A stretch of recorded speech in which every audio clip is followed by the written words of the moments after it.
Howdy folks, Nathan Adlin here with Emmy Hall! And today we have something very special from the fatherland. We have two very interesting and very different Volkswagens. Tell us about yours. I have the 2015 brand new Golf TDI, baby. I got some farfignukin going on here. Yes, you do, and it's a manual transmission, right? Yeah! Yes, see, here's the problem. I have the brand new, 2014 Bug. That's the R line, so it's the Beetle R line turbo. But it's an automatic, it's the DSG. And what we're gonna do today is we're gonna take them around the track and we're gonna do a little bit of a review and we're gonna have a little bit of fun, right? Oh yeah, we're always gonna have fun, and I think I'm gonna kick your butt. Maybe. Kick your butt! Yeah, it's coming up next on the Fast Lane Talk.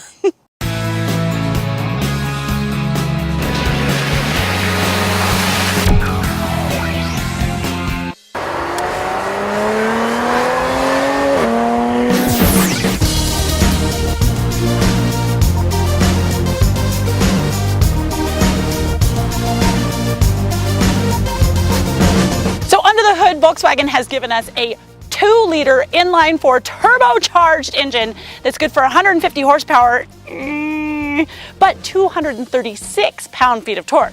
Now, power's going through these front wheels via a 6-speed manual transmission. Thank you, baby Jesus! And EPA fuel ratings are 31 in the city and 42 out on the highway, but we have driven this car for about 500 miles, and we've been averaging nearly 50 miles per gallon. Yay, TDI!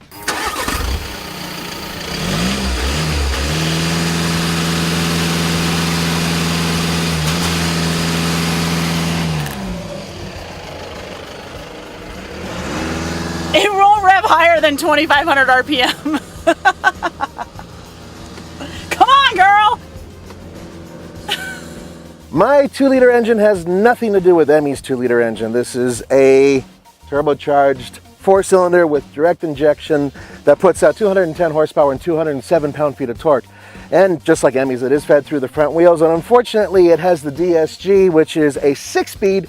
There is a manual option. Now, the good news is, all around driving and feel and the characteristics of the car are great, and I'm still been getting around 25 miles per gallon average.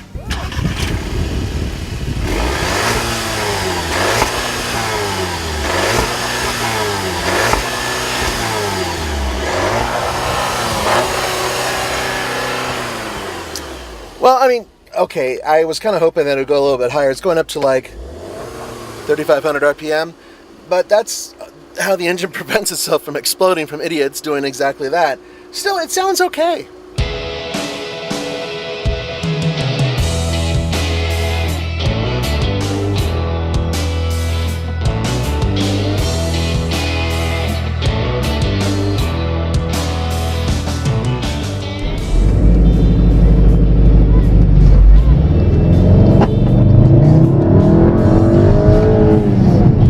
Off the line, there's two things happening.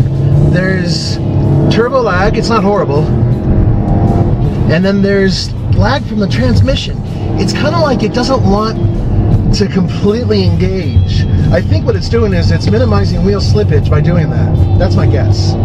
You know, remember, these things outthink a human being 10 to 1. They're making lots of decisions very quickly. Not all of them are the best decisions, but you know, that's kind of how the whole thing works. The good news is that this feels like an older GTI, and with 210 horsepower, it better. Suspension's really well sorted. I have it in sport mode, and I played with the paddle shifters, which are these little plastic buttons on the steering wheel, and it doesn't quite, how do I put it, it's not as fluid as I would like, and every time I did a 0 to 60 run, it was better for the car to do it itself in sport mode. So, in sport mode, that's what I'm doing this track in. Come on, baby. Good brakes. Dude, 121. Lie to me some more. Come on. How you doing? 115.8. Hey, that's pretty good. Yeah, how'd it do out there? This feels like a big GTI, like slightly heavy and wider. It's really well sorted. The suspension's excellent. You need to try this car. What about the DSG? It is a DSG, but you leave it in sport mode and it's pretty intelligent. If you start messing with the paddles, it gets all weird. So you just let it shift for you? I had to let it shift for me. Okay.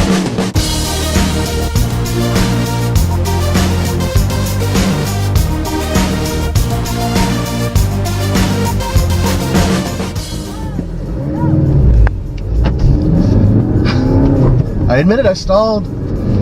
Going from 200 horsepower turbocharged gas engine to, what is this thing, 150 horsepower? It's night and day. And also easier to stall. Although, decent stick shift. Thank you, Volkswagen. You know what? I know this thing is heavier in the nose than a regular Golf because it's a diesel. It doesn't feel it. I mean, it's heavy. Steering's good. It's light. I know what Emmy's talking about. And yeah, I've been leaving this thing in second gear. Ooh, brakes are very, very touchy. They're good, but they are touchy. Yeah, roll control's not too bad. I know this thing isn't set up with a performance suspension, but it's doing pretty good. Definitely feeling it roll out on those turns. Let's see if I can really... Come on. I had to shift.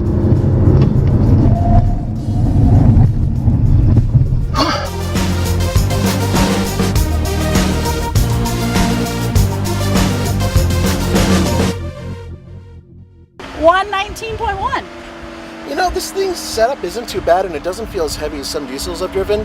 It's a good car. It's just not a performance car. It's not a performance car. It just doesn't want to go like we want it to go. No, but it's really quiet. It doesn't sound like a diesel either. It's weird, but it's a good little car, but I would definitely take the blue one over this. Well, yeah, I mean, you and I would, because we like to go fast and do stupid things in cars. But like your everyday regular person, I think is going to find that this has enough performance that it's going to satisfy them in that way, but also with the killer MPGs and the diesel on it. I think that's what's going to be the major selling point on this. You know, I would agree with you, and not only that, but I know for a fact that our buddy Andre has a tattoo on his tushy that has VW on it. When he saw this thing, he was going crazy. He was limping around like a three-legged dog. It was crazy. I didn't know Andre had a tattw on his buttocks. He had a VW all over. How do you say butt in Russian? In Russian? Popa. Popa. So, Nathan, what do you think? Well, first of all, about the diesel. Guys, remember that diesels are not normally known for being high performance, but at the same time, look at the 24 Hours of Le Mans and cars that win there. Diesels can do it, and this car proved that it handles, gets great mileage, and yeah, sure, it wasn't the fastest around the track, but it didn't embarrass itself either. No, it didn't, and we were both within a second of each other, so, you know, that's definitely not a driver thing. The car was really well sorted. I never felt like it pushed at all. No, not at all. No, and the steering felt great. It's a little light for my taste, but I'm kind of like a little janky about my steering, and I like it really, really heavy. So I think that people are going to be satisfied with this. It's going to give you enough performance to feel like, you know, your car's got some get up and go. Yeah. But at the same time, it's giving you the awesome MPGs of the TDI.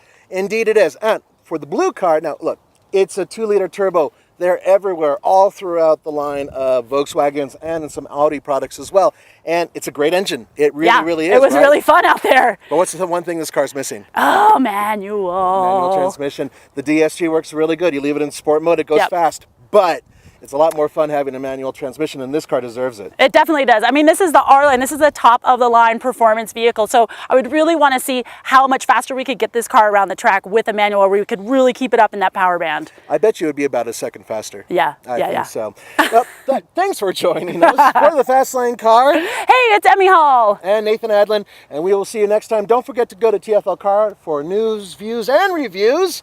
And for the real-world reviews, hasta luego. Bye.